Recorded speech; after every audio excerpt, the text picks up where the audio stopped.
Kopperundevi series 1. கோப்பெருந்தேவிக்கு சில விஷயங்கள் ரொம்ப பிடிக்கும். சாப்பிடுறது, தூங்குறது, கோவம் வந்தா கத்துறது, அப்புறம் நடிக்கிறது. நான் அவள தீபாவளிக்கு முன்னாள் நாள் நைட் மீட் பண்ணேன். எல்லா டாக்கும் ஃபீட் பண்ற மாரி நான் அவளுக்கு ஃபீட் பண்ணேன். ஆனா, அவ என் பின்னாடியே வந்துட்டா. முன்னாடி எங்கேயோ இருந்த வீட்லருந்து அவள தொரத்தி விட்டாங்க போல. ஆனா, அவ இங்கேருந்து வந்துட்டா. அவளுக்கு கண்ல கேட்ராக்ட் இருந்துச்சு. நாங்க ரெண்ட் வீடுன்றதுனால என்னால பார்த்துக்க முடியல. நான் வந்து ப்ளூ கிராஸ்ல எடுத்துட்டு போய் விட்டுட்டேன்.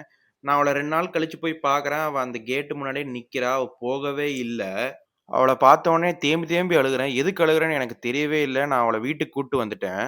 அவ எப்படி சரியானான்றத நெக்ஸ்ட் பார்ட்ல பார்ப்போம். சுப்ரீம் கோர்ட் ஒரு புது ரூலிங் போட்டிருக்கு. டாக்ஸ ஸ்ட்ரீட்லருந்து ரிமூவ் பண்ணணும் அப்படின்னு. I strongly object the judgment. இது ரொம்ப தவறான ஜட்ஜ்மென்ட். ராபீஸ் நெறைய பரவுது.